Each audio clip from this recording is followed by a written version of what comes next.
The year 536, the worst year. Hello, time travelers and curious minds from all over the world. Today, we're going way back in time, to a year that historians have boldly dubbed as the worst year in history. Yes, you heard that right, not 2020, not the Great Depression, but the year 536. Get ready for a whirlwind of darkness, famine, plagues, and, of course, a volcano with main character energy.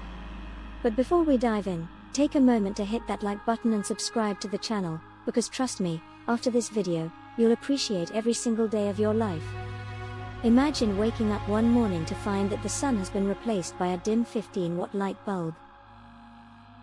Well, that's exactly what happened in 536. Procopius, a Byzantine historian and perhaps the first influencer of the ancient world, described a mysterious darkness that shrouded the skies for 18 months. The sun seemed to have gone on strike, leaving humanity to face wars, famines, and plagues. And why?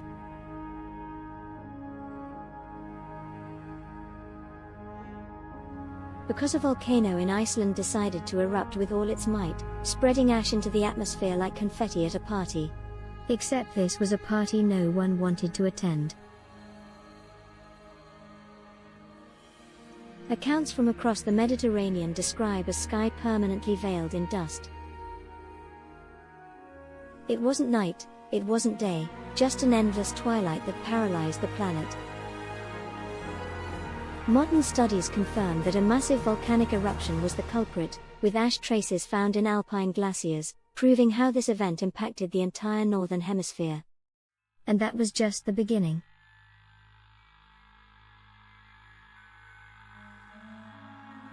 This ash cloud, carrying its doom-laden grip, reduced global temperatures by 1.5 to 2.5 degrees Celsius. In today's terms, that might not sound like much, but for ancient civilizations reliant on agriculture, it spelled disaster. Crops failed, livestock perished, and panic spread as humanity began to realize the sun's dimming wasn't just a passing phase.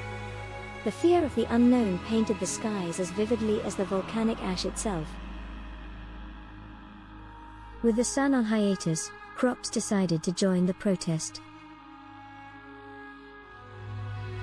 Fields stopped producing, temperatures plummeted, and people faced a hunger that would make even the most dedicated intermittent fasting enthusiast give up. In Europe and China, chronicles tell of snowfalls in summer, frost in August, and, overall, a climate that felt ripped straight out of a disaster movie. Oh, and remember those Irish monks who lovingly recorded everything in their annals? Well, they had to note that there was no bread. Bread.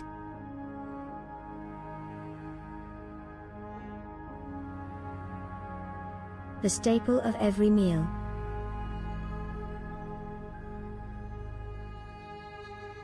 It was enough to make even the carbs cry. But it wasn't just about bread.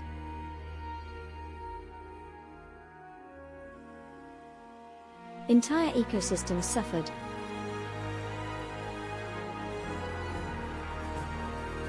Rivers froze prematurely, while regions like Scandinavia faced temperatures so extreme that entire villages were abandoned. The impact was so severe that population recovery took generations. In China, snowfall blanketed entire provinces in July, and harvests were obliterated. One account from the Nanxi Chronicles describes yellow dust falling from the skies, marking the eerie end of what should have been fertile seasons. But wait, there's more.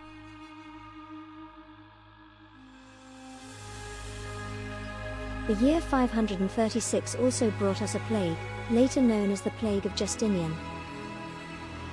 In Constantinople, it's said that the plague killed 5,000 people a day. And the scariest part?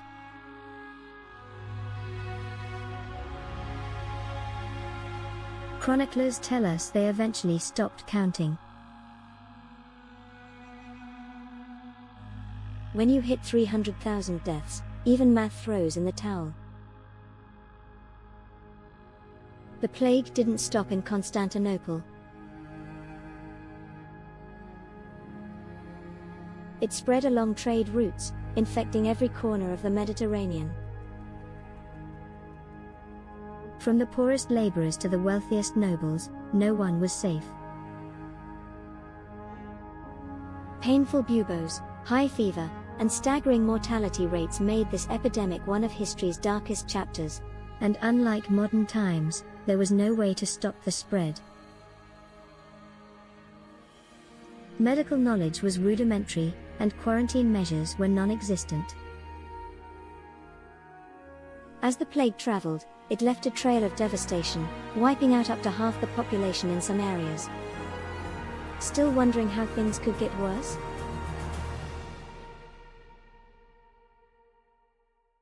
Buckle up.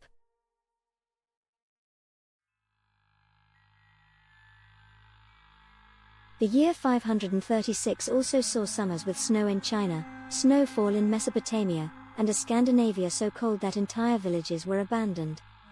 And let's not forget the Norse myth of Fimbulwinter, 3 years of uninterrupted winter preceding Ragnarok. Sounds like a legend?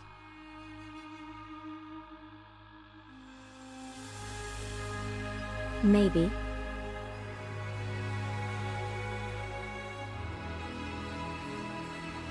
But with all that cold, it's easy to see why some people might have started believing the world was ending.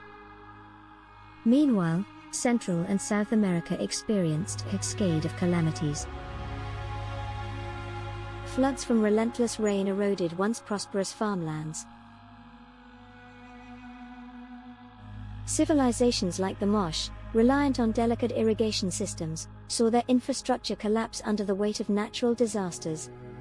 Some scholars speculate that this upheaval wasn't coincidental but linked to the global volcanic activity that reshaped the Earth's climate. In the Mediterranean, historical records describe bizarre weather patterns, with Cassiodorus, a Roman historian, lamenting the year's strange seasons, an endless winter without storms, a spring devoid of its usual warmth, and a summer so cold it might as well have been winter. The heavens themselves seemed to conspire against humanity. All these events wreaked havoc on the civilizations of the time. From the Maya to the Byzantine Empire, no one was spared. In South America, the Mosh civilization saw its agriculture and fishing industries crumble under the weight of an El Niño cycle likely triggered by volcanic eruptions. And historians tell us that the world only began to recover a century later. A century.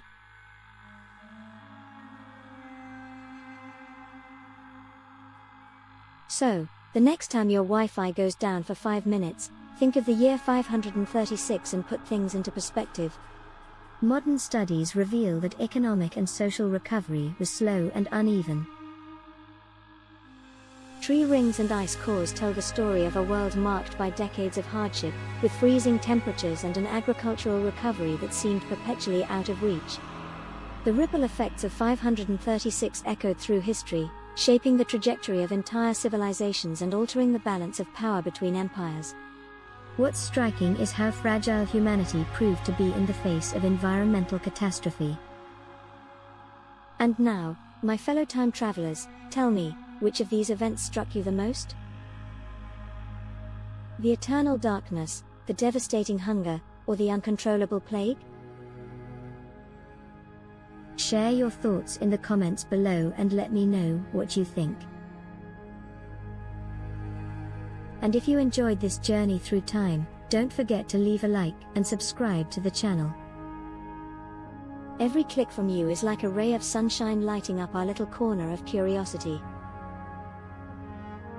Until our next adventure, remember, if you ever feel down, at least you're not living in the year 536.